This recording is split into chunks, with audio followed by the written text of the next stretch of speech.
Kisha wao kuhusu kusamehe, kwa sababu huwezi faulu katika maisha ya maombi kama hujui kusamehe. Ndio maana unaona kitabu cha Mathayo, tufungua kitabu cha Mathayo 6, Mathayo 6, Mathayo 6.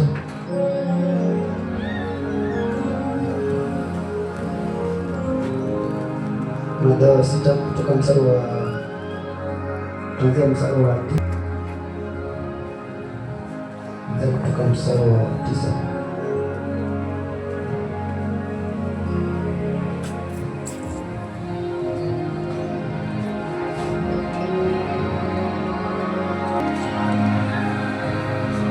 Mathayo 6.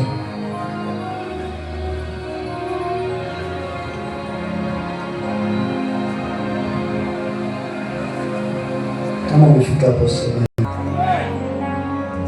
Mathayo 6 kuanzia mstari wa 9.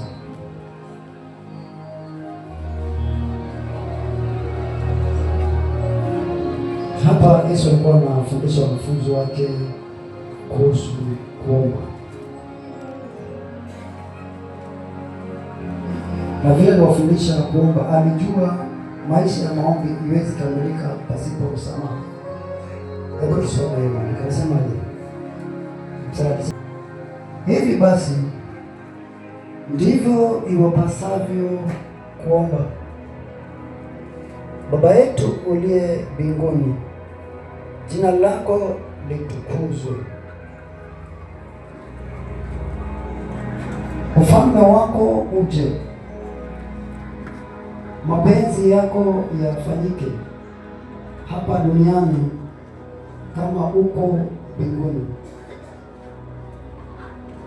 Utupatie riziki yetu ya kila siku. Utusamehe deni zetu kama sisi nasi tulivyokwisha kuwasamehe wadeni wetu. Umepata? Nasikia mstari wa 10 zamani, utusamehe kwa sababu tumesameheana. Tukaangalia mstari wa 12 vizuri.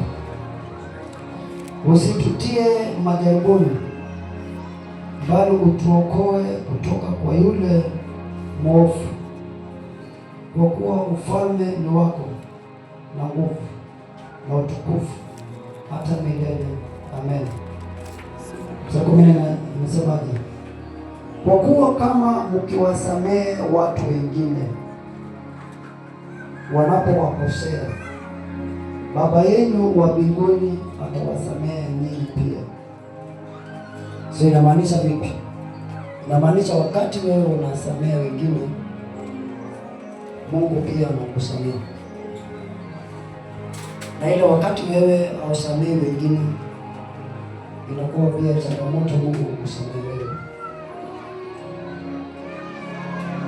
So ukijua kuhusu hii maandiko hii mstari wa 14, basi wewe utakuwa mtu wa kusamehe siku zote ya maisha yako, sababu huwezi maliza siku moja kama hujaitisha msamaha kutoka kwa Mungu.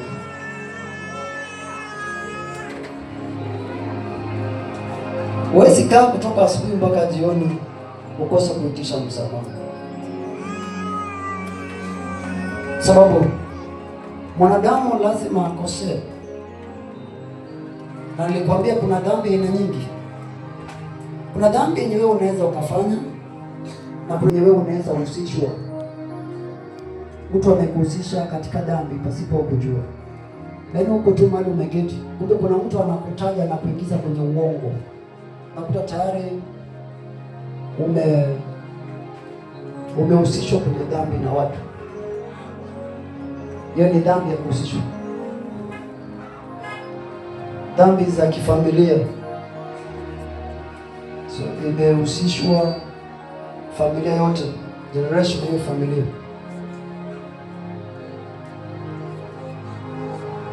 Dunia yenyewe ni dunia ambayo imejawa na uchafu. Lazima ukue mchafu. Lazima lazima uambie Mungu nisamehe. Sasa nisamehe. Ikiwa unataka Mungu akusamehe kila wakati unapoenda kwake kuomba msamaha, lazima ujifundishe kusamehe watu wengine. Nataka tumalizie hapo mstari wa 15. Sema hapo. Mstari wa 15 anasema, lakini msipowasamehe watu wengine makosa yao, naye Baba yenu atawasamehe ninyi makosa yenu. Sikia hapo kwa ikiwa nyinyi mtasamehe wengine makosa yao wamefanya, basi Baba yenu wa mbinguni atawasamehe ninyi makosa yenu. So Baba kulete ujumbe kwa hii madhabahu, anaongea na kila mmoja, anaongea na wewe na anaongea na mimi. Maana kuna watu hawajui kusamehe. Na ikiwa wewe hujui kusamehe, basi usahau kubeba Roho Mtakatifu. Usahau kubeba Roho Mtakatifu. Roho wa Mungu ni very delicate, na kila mtu anatamani kubeba Roho Mtakatifu. Wewe unatamani na mimi natamani kukaa na Roho Mtakatifu. Maana niko na yeye tayari. So mimi natamani kukaa na yeye. Bwana Yesu asifiwe. Ikiwa unajua dhamana ya Roho Mtakatifu, basi unafaa kuwa namba moja katika kusamehe mtu yote ambaye anakukosea, kama unajua dhamana ya Roho Mtakatifu. Kama unataka kutembea na Roho Mtakatifu, Roho Mtakatifu akuwe ndani yako,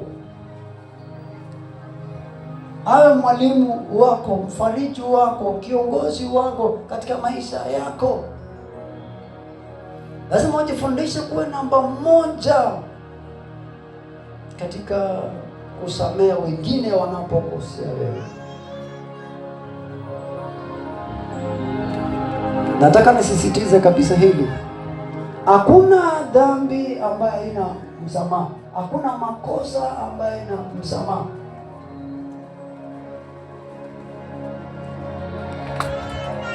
Kama Yesu aliweza kutusamea sisi dhambi zetu yote,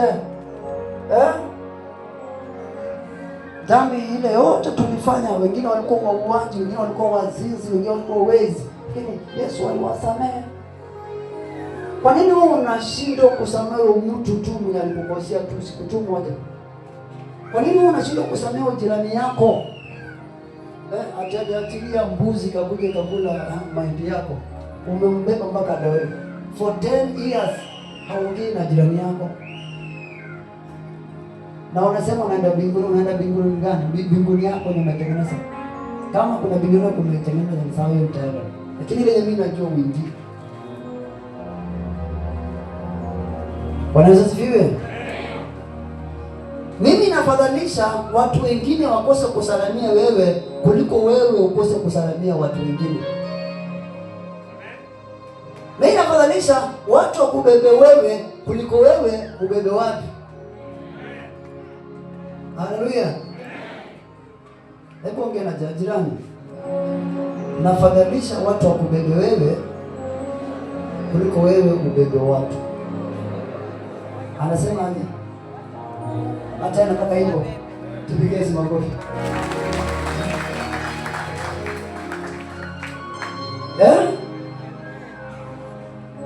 Sababu huwezi zuia watu kubeba wewe.